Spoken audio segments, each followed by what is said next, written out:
Good afternoon. 4 years ago, Maryland launched an audit into practices of the Office of the Chief Medical Examiner. It's the agency that determines the cause and manner of death in certain cases where the opinion of a medical professional is required. Their difficult work helps inform legal proceedings, and it lends clarity to the families of those who have lost a loved one, including those whose death occurred under unexplained or suspicious circumstances. The audit was designed to study the accuracy and the integrity and the precision of determinations made by the Chief Medical Examiner's Office in the state of Maryland. Dr. Jeff Kukuka from Towson University led the independent audit team. They studied 17 years of these case files from 2003 to 2019. And the team examined 87 cases in which an individual died after being restrained in custody. Dr. Kukuka's team compared their independent analysis of these cases against the determination made by the Office of the Chief Medical Examiner. And this audit is the first of its kind in the nation. It has set the standard for what this type of investigation can and what this type of investigation should look like. And this team worked with sound methodology. They took a deliberative approach. They relied on a thorough review process that emphasized objectivity at every single stage.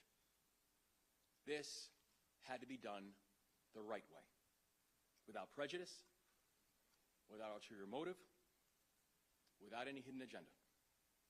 That's what this moment and this work required, and that is exactly what this team delivered.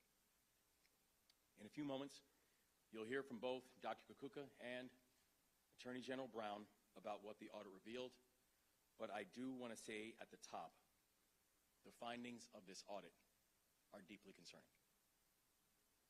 Now, it's going to take time to digest a report prepared over the course of 4 years and 2 different administrations. But if there's one takeaway that we've already drawn at this very early stage, it is this. We have to make sure we are continuing to make Maryland a model for public safety and transparency and equal justice under the law, and one is not more important than the other. Now, I do want people to hear me loud and clear. This is not an attack on the many remarkable people in law enforcement. This is about the need to initiate a thorough and systemic review that will help us to create a more just and transparent system.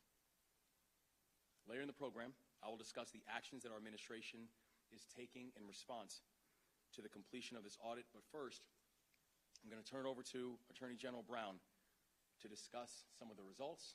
And then after, we'll hear from Dr. Kukuka. General Brown. Thank you, Governor. Let me at the top say that after the presentation by Dr. Kukuka, my presentation, and further remarks by the Governor, we will take questions, and the questions should be limited to the audit and the executive actions that the Governor announces. If there are medical questions, those should be referred to the Maryland Department of Health. So again, good afternoon. The Governor and I are here today, as he mentioned, to announce the results of an audit led by the Office of the Attorney General in consultation with the Governor's office, and I want to commend his team and the Office of Legal Counsel for their work.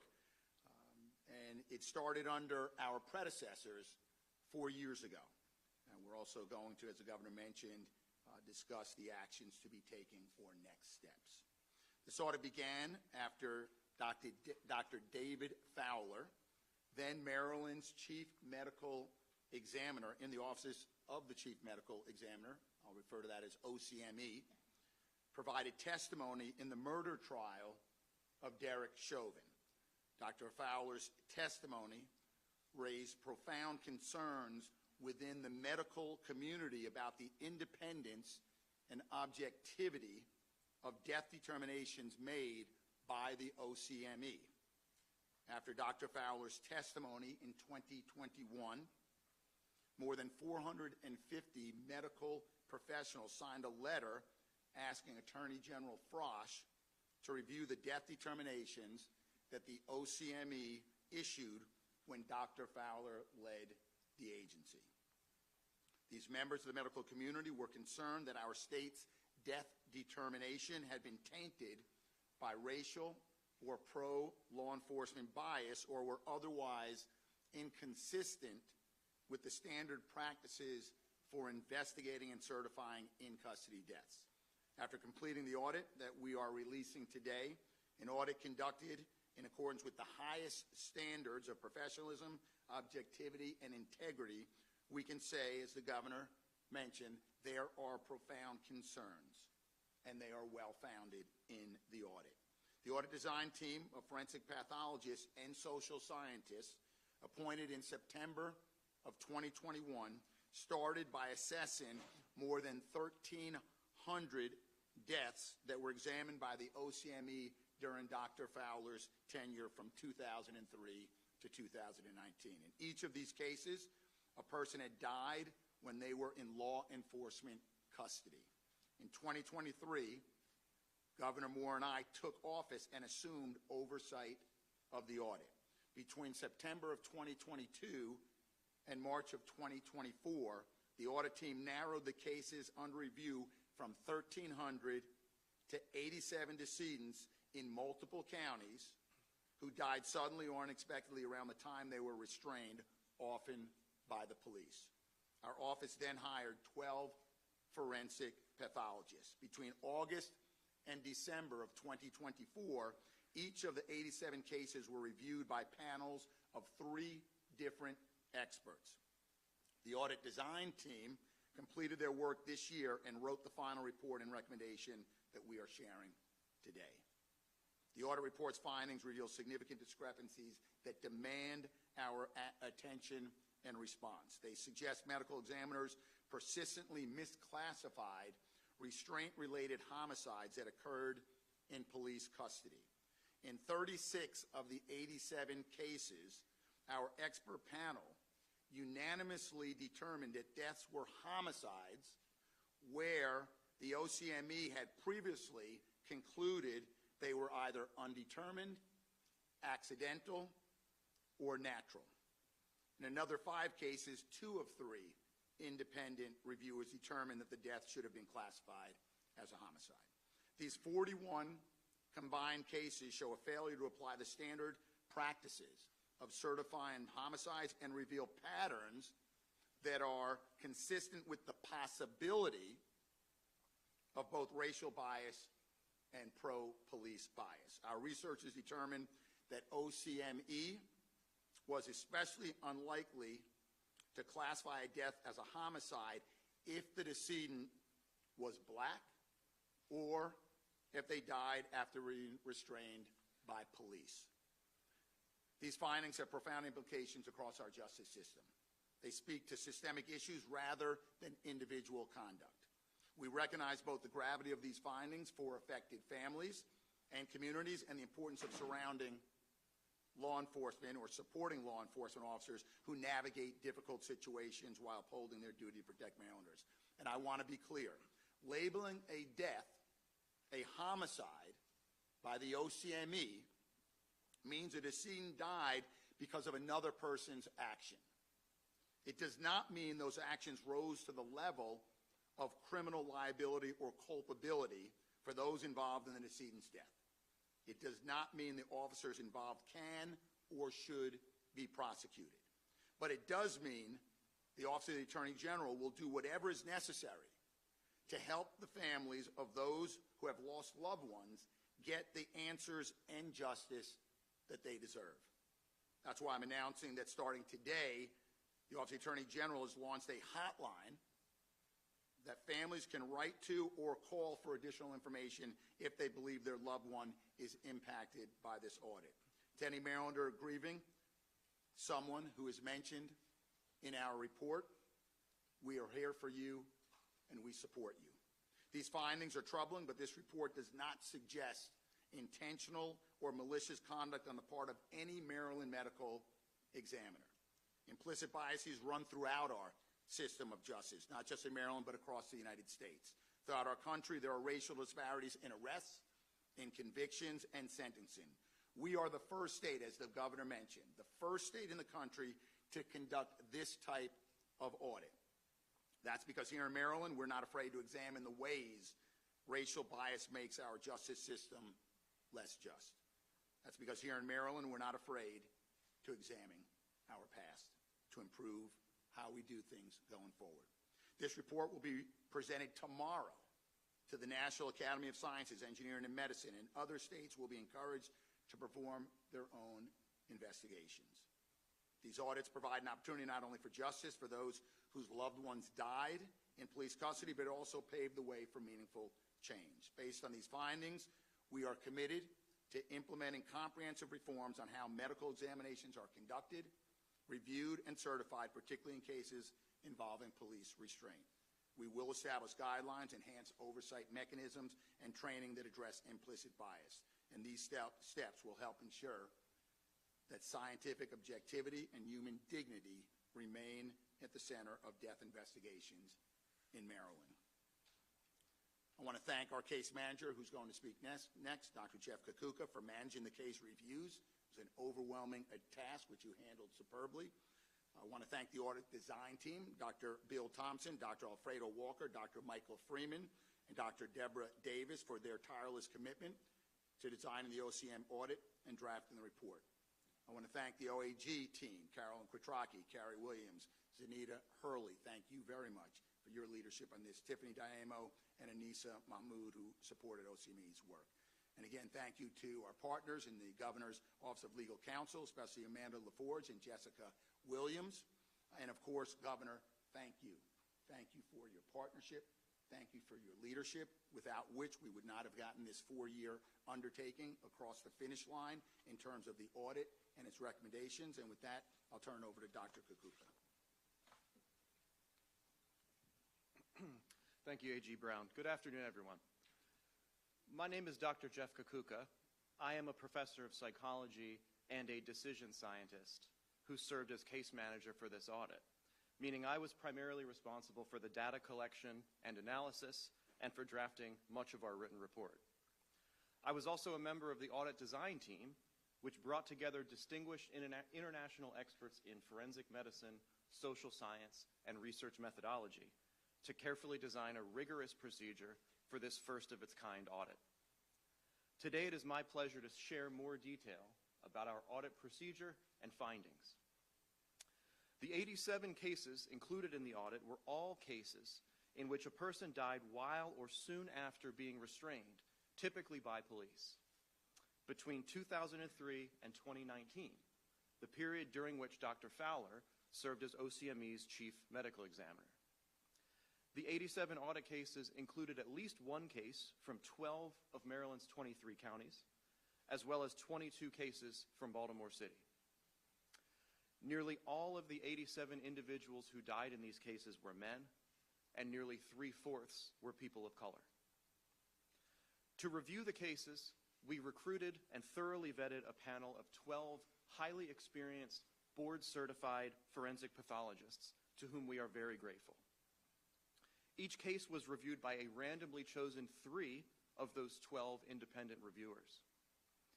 To ensure the integrity of their reviews, we redacted all sensitive or potentially biasing information from the case files, such as the identity of the decedent, the identities of OCME staff, and OCME's original determinations of cause and manner of death. Also, to examine the possibility of racial bias in OCME's determinations, reviewers made their judgments without knowing the decedent's race, and they could then revise those judgments after seeing the decedent's body, although they rarely did.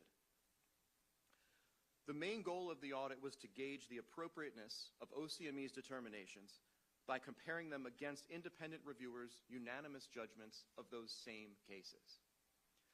Overall, of the 87 audit cases, there were 44 cases, just over half, for which reviewers unanimously disagreed with OCME's manner of death determination.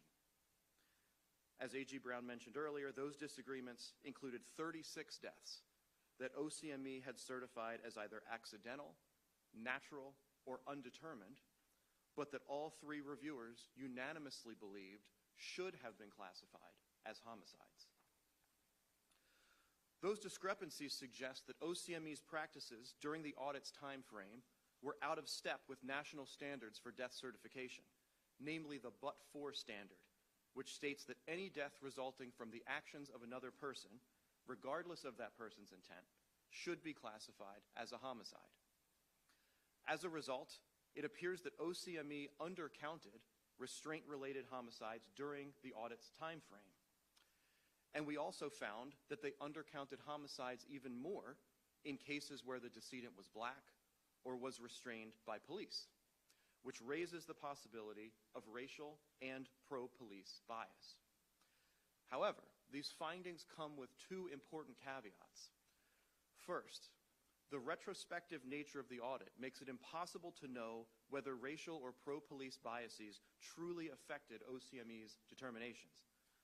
Those disparities could instead reflect factors other than bias, which is something we make very clear in our report. Second, I will again stress that a homicide determination does not necessarily imply criminal wrongdoing or liability on the part of the individuals who applied restraint in these cases.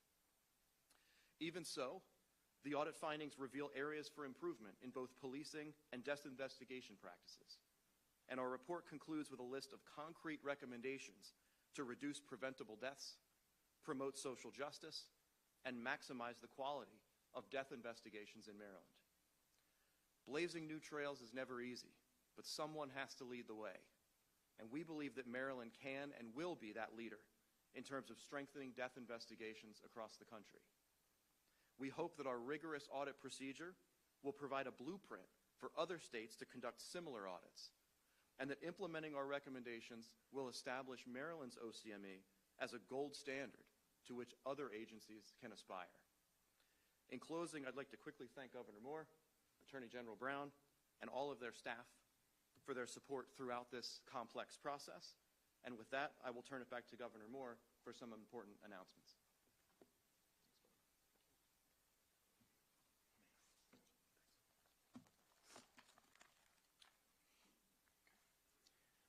I want to once again thank Dr. Kukuka and General Brown for their comments, for their partnership, for their leadership, and for the remarkable teams that you also both have assembled.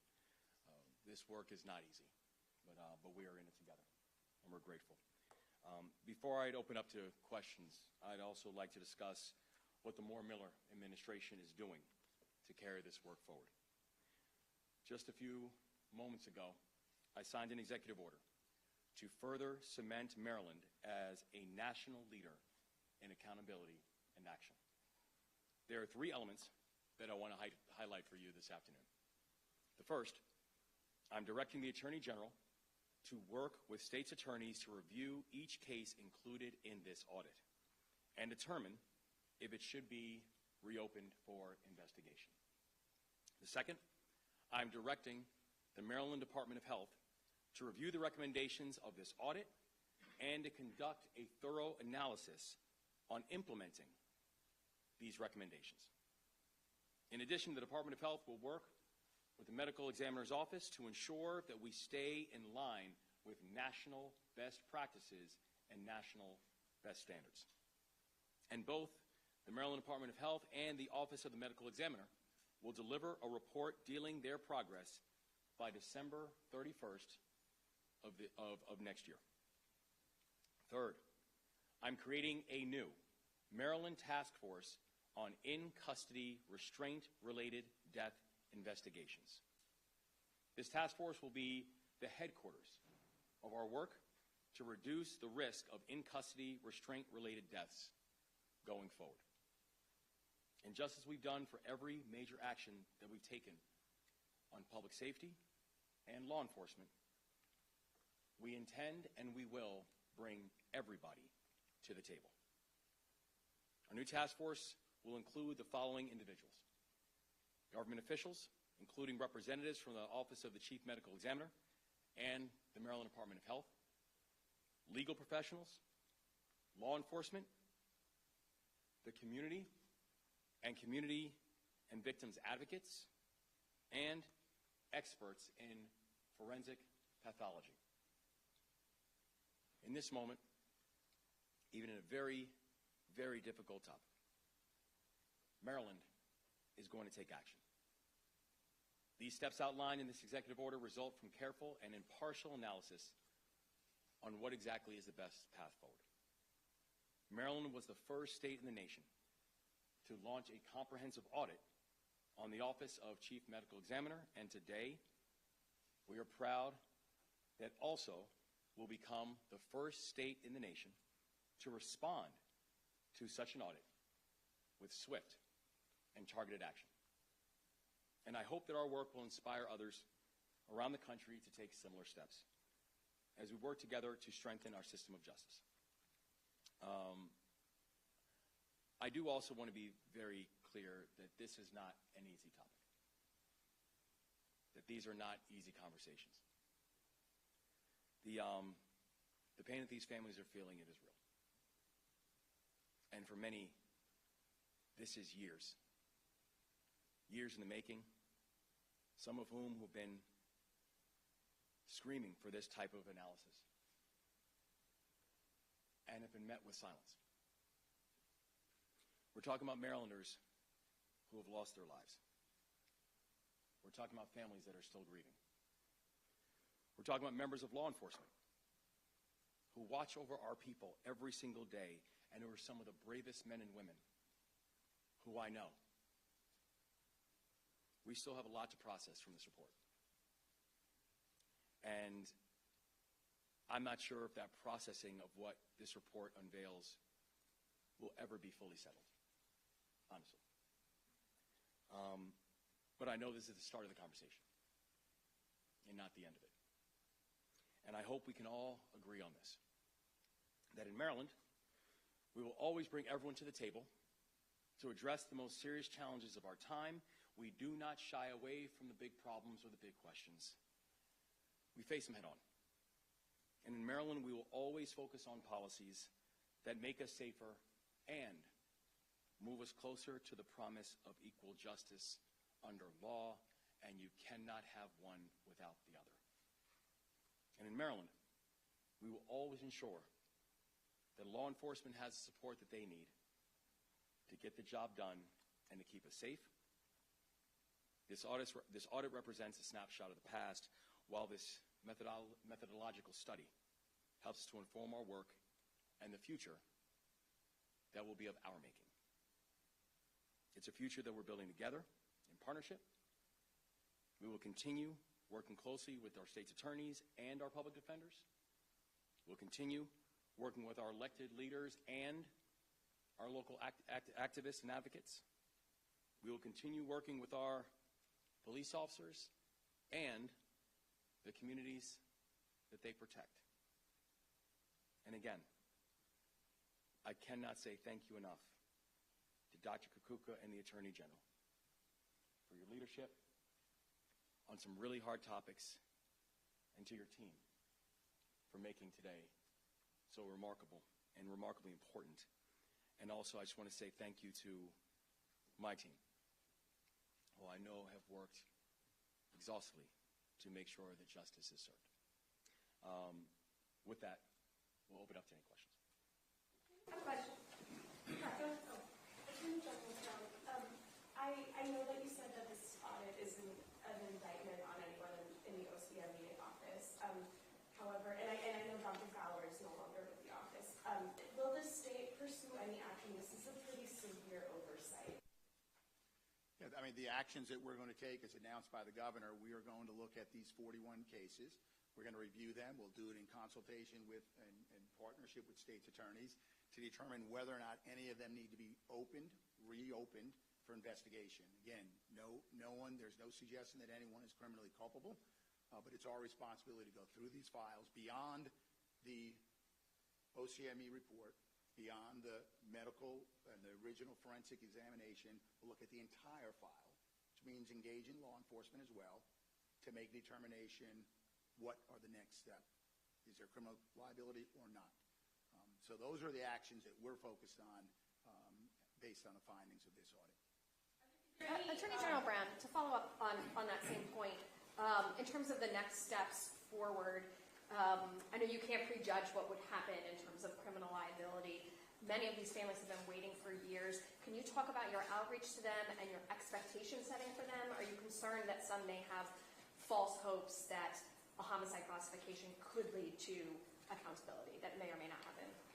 So I want to thank my team because we have reached out to the 41 families that we've been discussing today. We've made contact with more than half, and we continue in that effort. Again, that's why I announced the hotline and asked those who have not been reached or are interested in this issue and believe that perhaps their family could be or should be included in this to reach out to us. We are going to use all the resources in the Office of the Attorney General. I have victim witness coordinators and support. We have been clear with the families. We briefed them prior to this press conference. We gave them a similar briefing. In fact, Dr. Kukuka gave the briefing, and I had members of my team there to explain to them not only what was found, but to really emphasize, to manage those expectations, that a homicide determination by the OCME or by this audit team, does not mean criminal liability or culpability. What we assured them of is that we will look at these cases to ensure that justice is done, and that we will certainly report back to them and the public on our findings.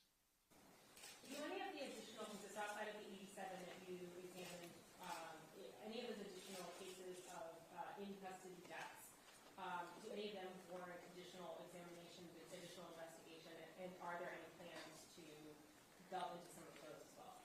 What I'm going to do is I'm going to ask Dr. Kukuka to better define or describe what is outside of that 87, so you'll have a better understanding. Thank you. The short answer is no.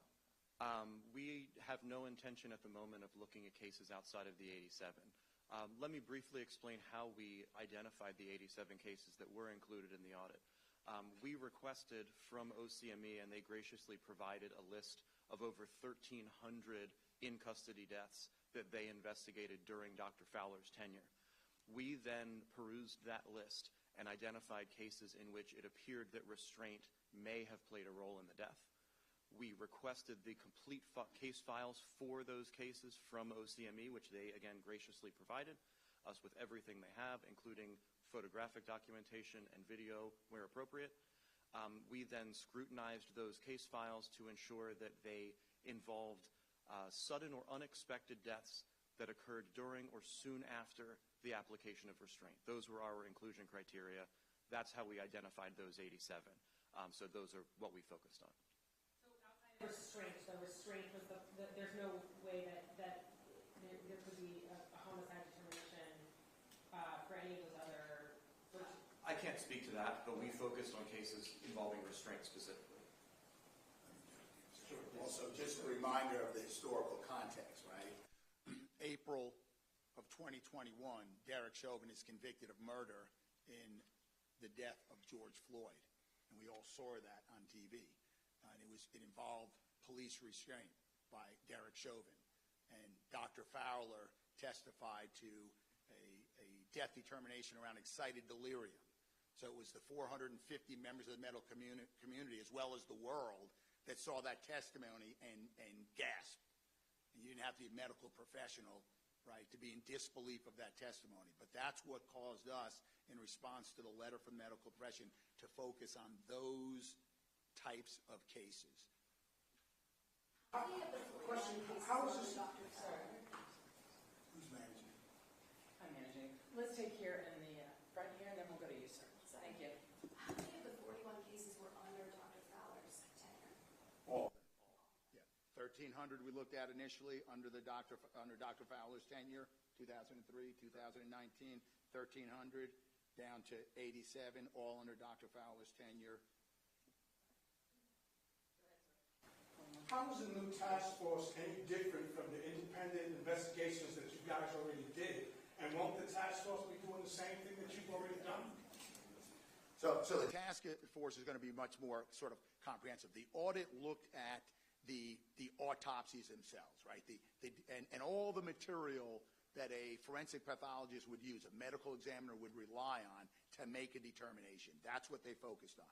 The task force is going to widen the aperture, right? Because when you think about it, what is the reason for an autopsy? The core primary reason is to identify, as Dr. Kukuka mentioned, preventable deaths, okay? So we start with that, but then we look at larger issues around, the task force would very well look at training for law enforcement on issues around restraint, how to provide information to the medical examiner's office to make sure it's full and complete. So when the medical examiner is doing the autopsy, they've got the information they need. So it's going to be a lot broader than just the autopsy review. Over here. It's a question about how you go forward with this now. Obviously, the standard for determining what you determine may be different than a criminal determination. There's evidence. There's a different evidentiary standard. What tools will be available to you as you pursue this now? DNA? Will you have to exhume these victims? Where do you go with this from now? What do you have to do? This is not unlike cases where, after the fact, you go back and review all the evidence is available, right? So we're looking at the autopsy. We're going to work with state's attorneys. We're going to engage local law enforcement, right? Look at the interviews that they may have taken, the police reports. And from that, we do what any investigator does. You follow the leads. You follow the facts. If there are other witnesses to interview, if there's other physical evidence that is still in the custody of local law enforcement, we'll review that. The same type of investigation that happens anytime you look at a case after the fact, right? So it may be an initial investigation in some of these cases, and I don't know, right? Or it may be a reinvestigation, and it may be no investigation at all, in that we will review the information we have. Some cases may be clear, okay, that there is no criminal culpability. Other cases may require a little bit more digging. Others may require even more. So this looks back in time. Can people now trust that when these things happen, that it is being handled without such bias and honestly? I mean, this looks back at a snapshot in time, someone that no longer works there. You think the problem still exists? Well, I think even just the time that we've been in these seats, there's already been substantial movement, momentum, and improvements at OCME. In addition to having new leadership there, new accountability measures, and new structures. And so we're very clear about that time period, and we'll continue doing an examination and bringing justice to what happened during that time period. But from our first moments in these offices, we've already moved to make improvements in OCME, and while those improvements will continue, we also know that the adjustments that have been made have been important and necessary. I believe that these were intentional findings. Was this a cover-up by the medical examiner's office for this period of time? Yeah, there's no indication. I think it's important. I want to let Dr. Kukuka speak to this. You know, there's an evolution in the science, right? And just so that everyone knows, you've got a JD, a PhD, and a Rhodes Scholar, but there's no MD up here, right? There's an evolution in the science, okay? And different OCMEs across the country use different practices, right? And over time, there's been an effort by the various professional associations to bring uniformity. I think when you speak with both medical examiners like the public, they'll say accuracy is important, but consistency is paramount. So there's a move in this profession towards consistency as well as accuracy. And there has been an evolution in OCME, and I want Dr. Kukuka to speak to a pretty major significant development in OCME. Absolutely. Thank you, A.G. Brown. As the Attorney General mentioned, death investigation, as with any field of science, naturally continues to evolve over time as we learn more. right? And many of our recommendations in our report are not only aimed at making sure that OCME is compliant with national standards, but also making sure that their practices are compliant with the most up-to-date scientific understanding in their field, particularly the dangers of prone weighted restraint, as well as the now discredited concept of excited delirium, which has been the subject of some controversy. It's important to keep in mind, as has been alluded to numerous times, that this audit is looking at a particular historical snapshot, right? The most recent case that was included in this audit was investigated almost 6 years ago, and there has been progress since then. Almost half of the cases in this audit invoked the now discredited concept of excited delirium, which had not been discredited at the time. But since that time, it's been disavowed by numerous medical organizations, including the American Medical Association and the National Association of Medical Examiners. And for that reason, OCME has likewise disavowed that terminology. Are you releasing the report, and will that have details of each individual case? The only details of each individual case that would be provided in the report are the original manner of death, OCME's determination, that is, as well as the reviewer's consensus opinion, if applicable. Will the person's identity be? Yes. Yes. Appendix B of the report. And the report is out. Just press. Last question, please. Any more? Okay. I have a question about this, and then an off-topic question, if possible. About this, working with the state's attorney's offices, have you had any conversations with them about, moving forward? Are they on board with this as well? Yeah, we've had a number of conversations with the state's attorney's office. I think they appreciate the need to ensure that Maryland's system of justice and all the affiliated systems like the OCME and offices and activities that support that, transparency and accountability are important, and we should continue and always look to ways to improve it. And we've also had a conversation about the need to work together, right, under the governor's executive order as we review these cases. As to their opinion about it, I would just ask that you speak to the state's attorneys and they can offer their opinions on an assessment of this. And Governor Moore, just a quick question for you. Looking at some of the other issues in terms of crime, juvenile crime specifically, if I can ask about, we had a 16-year-old involved in a fatal crash, in Howard County. Your office said that was an isolated incident. We know that instances involving juvenile and violence really is not an isolated incident, and we've had people ask, when is the governor's office going to take action? So what do you say to them? I'd say I don't speak towards individual cases. I think individual cases and individual investigations are exactly that, so it's not appropriate for me to speak towards that. I would also say that I don't think anyone can look at the work this administration has done since day one and say that we do not take public safety as our #1 priority. I think if you're looking at the fact that Maryland is amongst the nation's leaders in drops in violent crime, if you look at the fact that Maryland is amongst the nation's leaders in drops in everything from auto theft and juvenile crimes, et cetera, like where we literally went 8 straight years of 300+ homicides in Baltimore City. We went 8 straight years of watching the homicide rate nearly double in the state of Maryland. The non-fatal shooting rate did double in the state of Maryland, and the progress that we have seen across the state of Maryland in the past 2.5 years has been absolutely staggering. It's been the necessity of a lot of groups to be involved in that, to include local law enforcement, to include our state's attorneys, to include our public defenders, to include the Office of the Attorney General, to include our state, to include community groups, to include city halls and county executive rooms all across the state of Maryland. And while we know that we still have more work to do, we're incredibly proud of the progress that we've continued to make, both in terms of juveniles and adults, to understand and underscore the fact that we demand and we expect for our communities to be safe. Can I ask another question? The bond rating came out. We haven't had a chance to ask about that because of the early version. The bond rating? Yeah.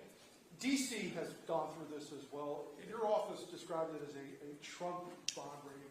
Why did you feel it was necessary to get that message out? Well, I think it is. It's a slight regional downgrade because you're absolutely right. Washington, D.C. just went through the same thing, and the irony is, if you look at the language in the report, they are very similar. That the proximity to Washington, D.C. And what is happening with these arbitrary and in some cases illegal federal layoffs, it is having impacts to economies that are closely tied and aligned in Washington, D.C., and it's the reason that we've had such a push on making sure we're emphasizing economic growth. It's the reason we've had a push on ensuring that we are diversifying our economy off of Washington, D.C. If you look at what happened in this last budget alone, we have around $2.5 billion worth of cuts. It's the largest amount of cuts that a Maryland budget has had in 16 years, that we turn a structural deficit into a surplus, that we have 8% within our rainy day fund, which is above the recommended amount, that we are finally watching economic activity grow in the state of Maryland. New business starts are actually up in the state of Maryland, that we're seeing our unemployment rate is amongst the lowest unemployment rates in the entire country. We have added more jobs in the first 2 years of this administration than the previous administration added in 8. So we're very proud of the progress that we've continued to make, but it is just, and while we have disagreements with some of the methodology that Moody's might have selected, and maybe some of the others might think differently from Moody's as well, to be honest, it is very clear that the impact of the Trump administration, that the impact it is having on the D.C. region and on Maryland, by extension, is real and it is severe. But I know that even in this moment of economic crisis that the White House and Washington is inspiring, that the progress that we're making in the state of Maryland, despite that, is important, and we will continue making that progress, making sure we can have balanced budgets and still give a tax cut to middle-class families. That is our Thank you. All right, thank you guys very much. Thank you. Thank you. Thank you. Governor, does the state take Edwards? Thank you. We've got the thing. We kind of want to stay on top of it. Thank you, though. Thank you, everybody, for coming. Is the report out there? It's in the press release we issued at the top of the press conference. So just look for the press release from the Attorney General's office. The link to the report is at the top. The decedent list is in the appendix of the report and also in the body of our press release. There's a hotline that's been established, all that information. We've got a 3-page press release ready for you with everything that you need. It's out.